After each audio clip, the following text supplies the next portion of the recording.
Hola, ¿qué tal? Amantes del caos. Bienvenidos a otro episodio de mi Casi Podcast.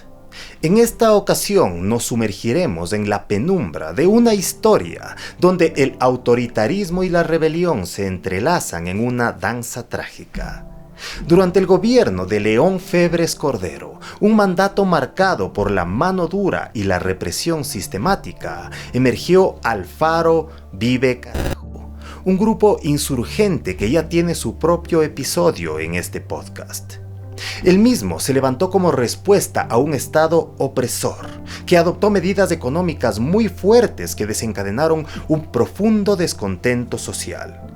Un gobierno que no dudó en destruir vidas, con tal de combatir a sus detractores. El caso de Consuelo Benavides es uno de esos episodios oscuros donde la brutal intervención estatal se tradujo en una violación de derechos humanos comprobada por organismos internacionales. Un abuso de autoridad que dejó cicatrices imborrables en la familia de la víctima. La historia de Consuelo Benavides es una llamada a no olvidar y a exigir la verdad en medio de la sombra del poder.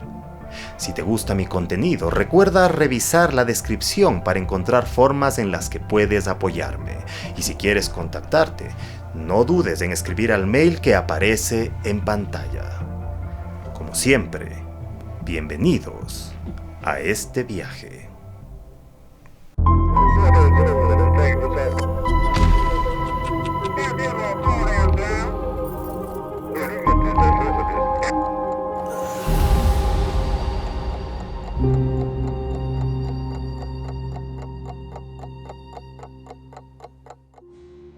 Consuelo de los Ángeles Benavides Ceballos terminó su bachillerato en la ciudad de Tulcán, Ecuador, y siguiendo sus sueños decidió trasladarse a Quito, la capital, para continuar sus estudios universitarios.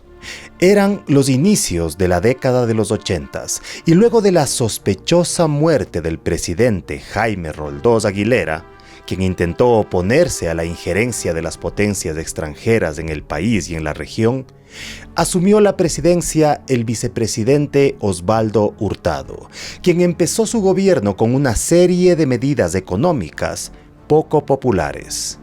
Cuando León Febres Cordero asumió el poder en 1984, impuso una política represiva y dio carta abierta a los militares para que hicieran uso de la fuerza. Creó asimismo algunos grupos especiales que, según él, limpiarían la sociedad, no solo de delincuentes, sino de rebeldes, terroristas y opositores a su régimen. Eran los tiempos del grupo subversivo Alfaro Vive Carajo, que había llevado a cabo varias acciones violentas a modo de protesta en contra del capitalismo y el imperialismo, abogando por la instauración de un Estado socialista en Ecuador. Pero también eran los tiempos de una profunda crisis económica que afectó a toda la población debido a la caída de los precios del petróleo y el fenómeno del Niño. Los gobiernos habían implementado medidas de austeridad dictadas por el Fondo Monetario Internacional, incrementando el desempleo y la inflación, generando un descontento generalizado. Por supuesto, las protestas no se hicieron esperar, e instituciones como la Universidad Central se llenaban de jóvenes que se contagiaban de los ideales de justicia y cambio social. Consuelo Benavides era una de estas jóvenes. Estudiaba la carrera de sociología en un momento convulso del país y sintió el llamado de la protesta. Seguramente se unió a uno de los grupos subversivos que existían en la época, lo que le llevó a ser detenida por primera vez en su domicilio, cuando prestó el mismo para una reunión de estudiantes de diferentes universidades nacionales y extranjeras. Su hermana cuenta que la vivienda fue prácticamente saqueada por las autoridades. A pesar de que se le acusó de ser miembro de Alfaro Vive Carajo, fue liberada meses después por falta de pruebas. Aplicó entonces para ser, más por convicción que por profesión, maestra en una zona rural apartada, desde donde trataría de rehacer su vida. En 1985 se entera que la policía la involucró en el secuestro del banquero Naim Isaías, que terminaría con la muerte del mismo. Entonces, un miembro del grupo subversivo ABC la contacta y le ofrece trasladarla al recinto Estero del Plátano en Esmeraldas, para que ahí trabaje como maestra. Se le dio una nueva cédula de identidad, con el nombre de Julia Acosta. Empezó así a hacerse cargo de la pequeña escuela que había en el recinto. Tiempo después, uno de sus compañeros, llamado Serapio Ordóñez, es interceptado por varios militares. Le preguntaron su nombre y enseguida le interrogaron acerca de la profesora.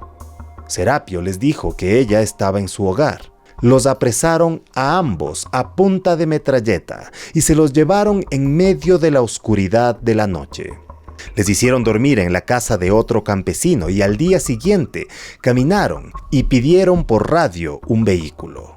El mismo les llevó a Puerto Esmeraldas, donde ambos fueron encerrados en un cuarto.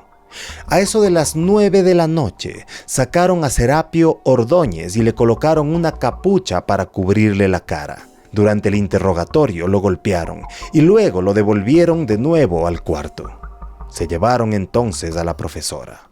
Tiempo después, cuando ella volvió, le advirtió a Serapio que le iban a poner una inyección y que debería concentrarse y solamente repetir en su mente no, no, no, ya que esta inyección le haría delirar para que confiese ciertas verdades.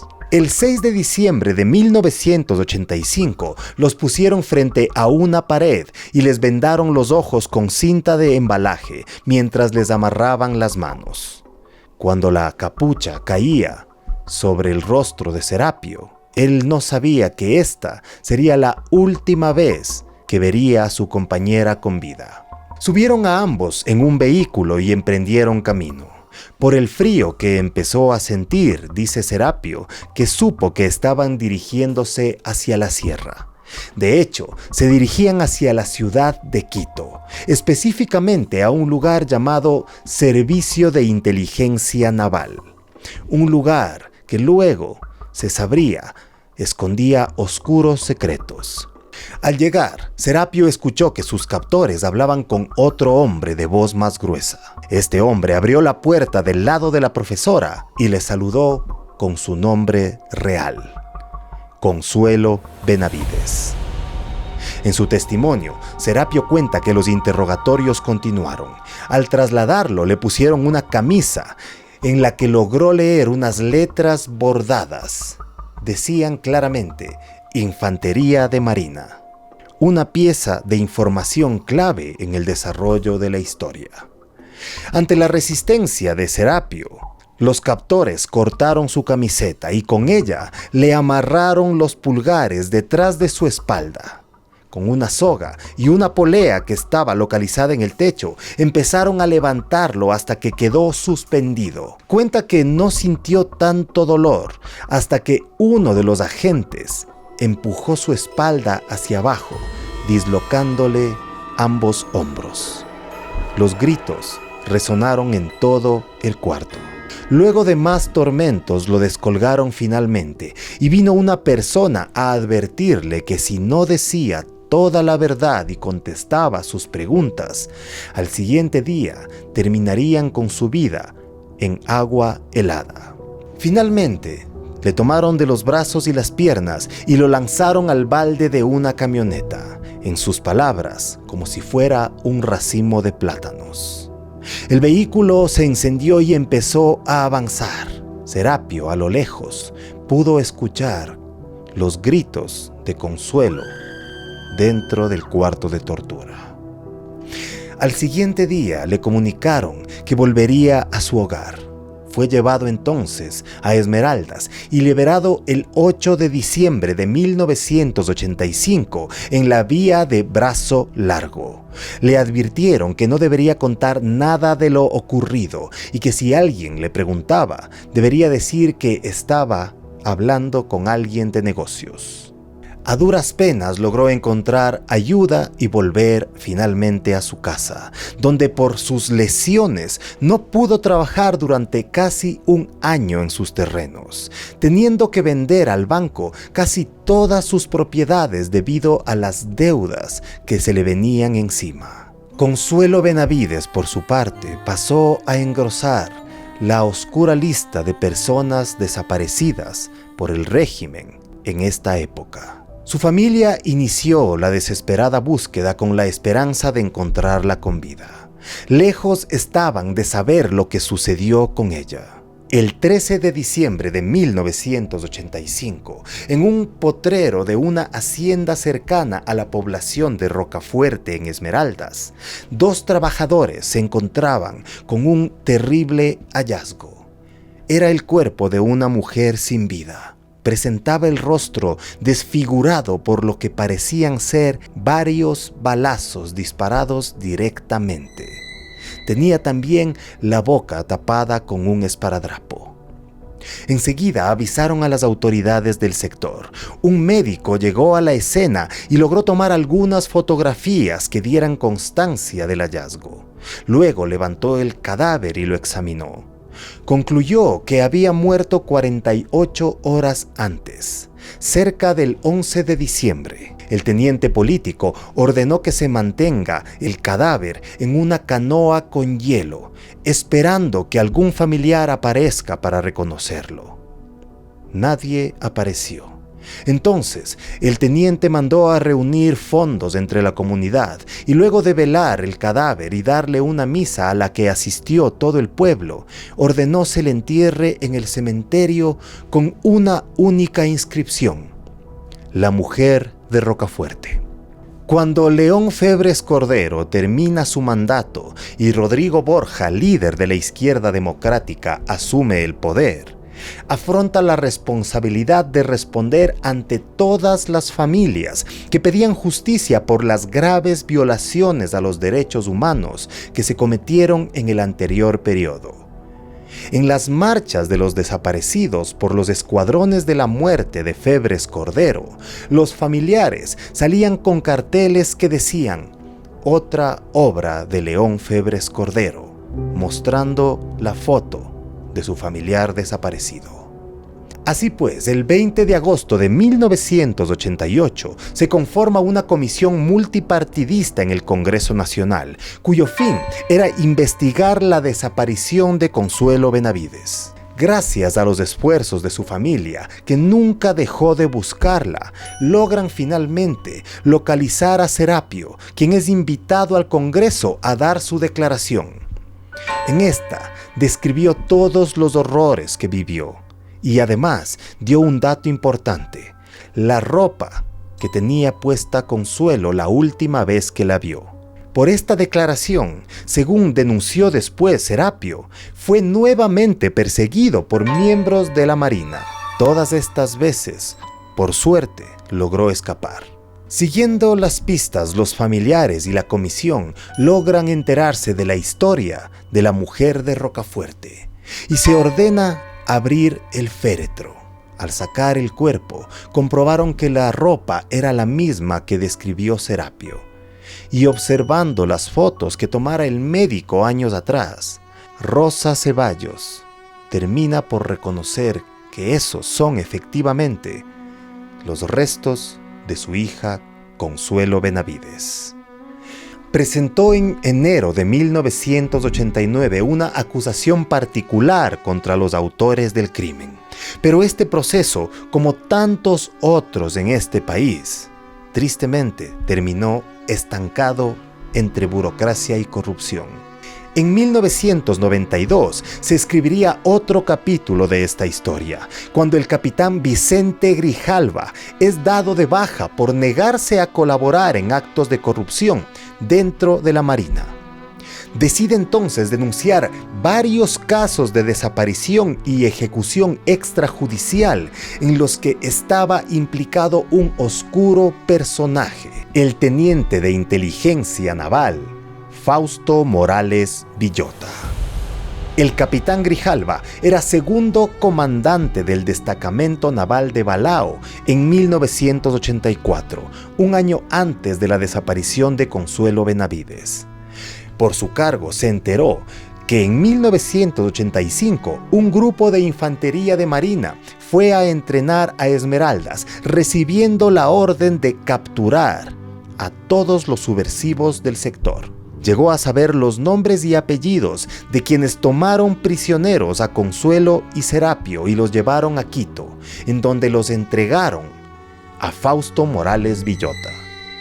Por otra parte, el sargento segundo de Marina, Florencio Antonio Briones, declaró ante un notario en 1994 haber estado en el vehículo que partió del Servicio de Inteligencia Naval de Quito junto con otros sargentos y el teniente Fausto Morales Villota, llevando a una mujer esposada y encapuchada.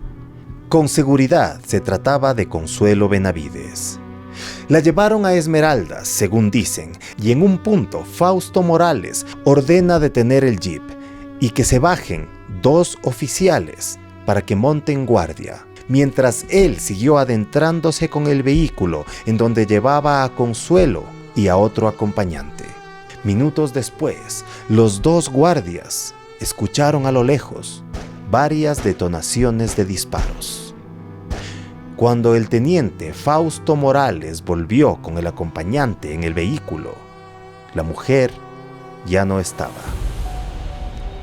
En 1994, el periodista Rolando Panchana realizó un reportaje sobre el caso y el 22 de agosto, quizás por la presión que se estaba ejerciendo en los medios, la Corte Suprema sindicó por fin como autor del asesinato, detención ilegal, tortura y falsificación de documentos a Fausto Morales Villota.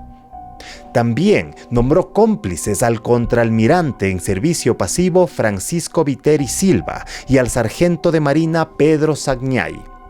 Dispuso la prisión preventiva para todos ellos y sobreseyó provisionalmente a los exministros de Defensa y a los excomandantes de la policía, Edison Garcés y Luis Suárez, así como al capitán en servicio pasivo, Gracián Villota. Amnistía Internacional hizo un llamado de atención al Estado ecuatoriano por la lentitud judicial observada en el proceso, la cual permitió que varios de los acusados sean desplazados al exterior justo cuando tenían que rendir declaraciones.